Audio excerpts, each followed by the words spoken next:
Con tan solo 20 años tuvo que asumir el mando de un reino. Alejandro Magno de Macedonia. Nunca sabremos si tuvo algo que ver en la conjura que acabó con la vida de su padre Filipo II. Filipo, injustamente tratado por la historia, pero que debe entrar en ella con letras de oro al ser reunificador de Grecia, al ser instaurador de una forma de pelear, una forma de batallar única, gran impulsor de la falange, esa unidad táctica del ejército macedonio que dio tantas alegrías a su hijo en la conquista de Persia. Alejandro recuperó el viejo sueño de su padre, ese de infligir una severa derrota a los persas, aquellos que habían intentado ocupar Grecia tiempo ha. Las guerras médicas, sin duda alguna, son de las más curiosas, de las más espectaculares del mundo antiguo. El punto culminante, sin duda alguna, fue Termópilas, aquel paso en el que Leónidas, uno de los reyes de Esparta, ya sabéis que había una monarquía muy peculiar en Esparta, había dos reyes, uno que se quedaba en la ciudad y otro que asistía a las batallas, a la guerra. Pues Esparta, con poco más de 1000 hombres, entre ellos 300 espartanos, se lo pusieron muy difícil al rey Jerjes. Y después de eso, pues otras batallas que han pasado a la historia, como Salamina, como Platea. Los griegos, la verdad, es que incubaron un odio eterno hacia los persas. Y siempre con el anhelo de proteger sus ciudades factoría en Anatolia, en Asia Menor. Alejandro Magno, después de terminar el trabajo iniciado por su padre, ese que unificó los diferentes estados, las diferentes ciudades-estado griegas, pues pensó seriamente en invadir todo el imperio persa. Con 35.000 de sus mejores hombres, inició esa acción bélica. Una acción que ni en sueños él pudo sospechar que le aportaría tantos beneficios y tanta leyenda épica para la historia del mundo conocido. Un chaval de poco más de 20 años al frente de 35.000 macedonios, clavando su lanza en la orilla asiática del Esponto y exigiendo para él el dominio de toda Asia.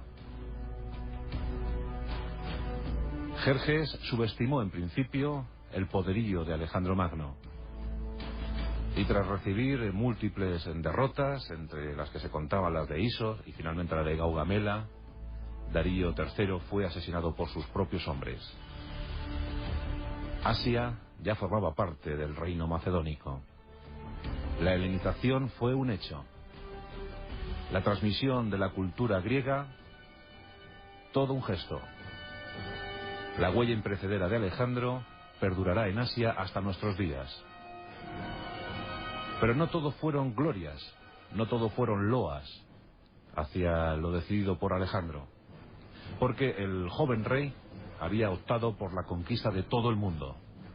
Cuenta la historia, cuenta la leyenda, que en una ocasión, cenando junto a sus hombres, al calor de una hoguera, se quedó mirando fijamente el infinito, el firmamento, y comenzó a llorar.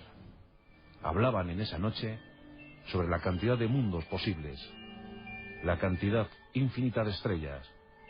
Alejandro, con lágrimas en los ojos y demasiado vino en el cuerpo, dijo: ¿cuántos mundos habrá por conquistar?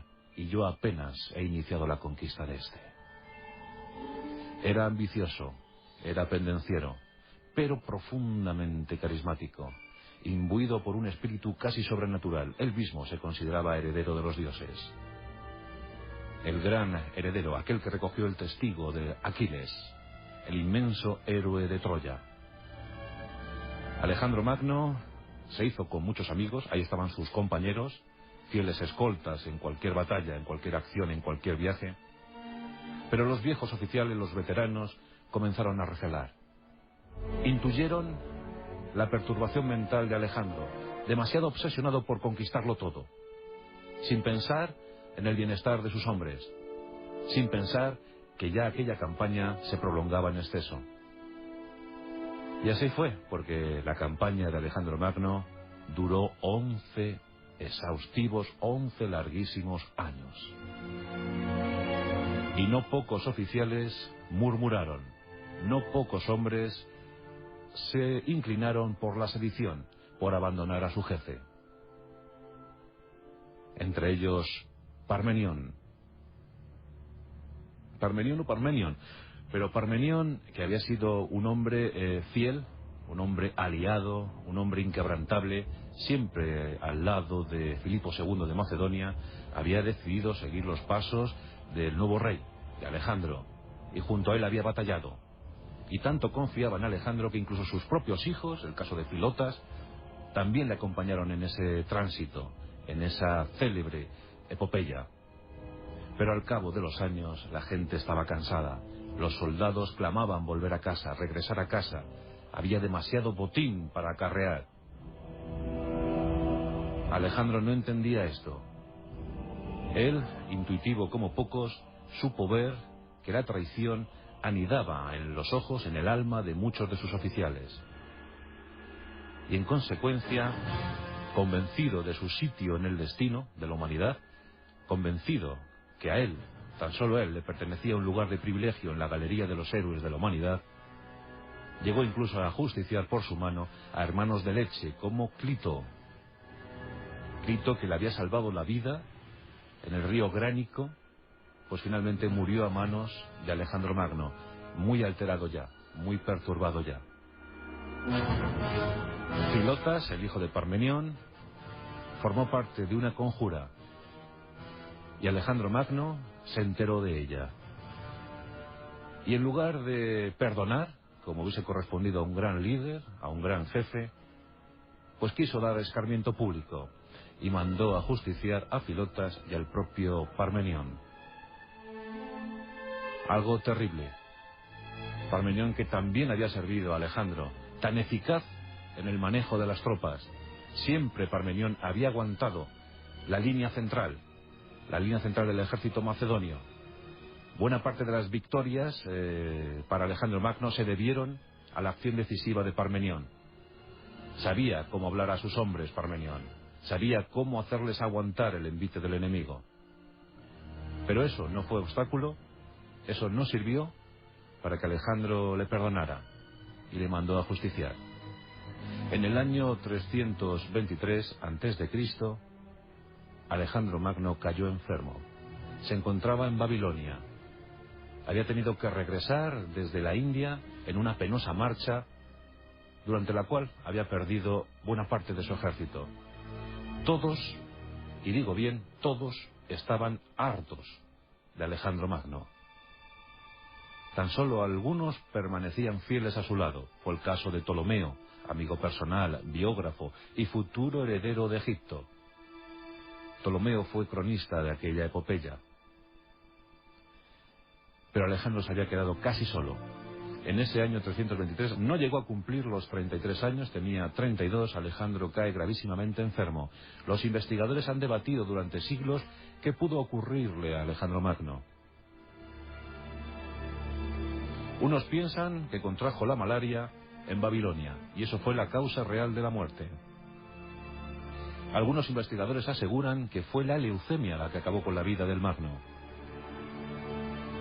Pero hoy en día, la mayoría de investigadores de exégetas sospecha en firme que lo que realmente acabó con la vida de Alejandro Magno, de Alejandro el Grande, fue una conjura. Y piensan que sus oficiales más allegados se reunieron unos días antes para decidir el envenenamiento del Magno.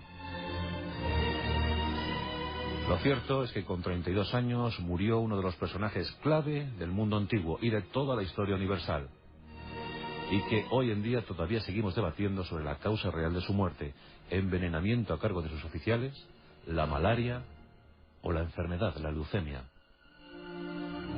Nunca lo sabremos, y eso sigue abonando su leyenda. Se pensó en principio enterrarle en Macedonia, en su lugar natal, pero alguien decidió lo contrario, y su cuerpo, su enorme sarcófago, transportado por 64 mulas, inició un penoso avance hacia Alejandría.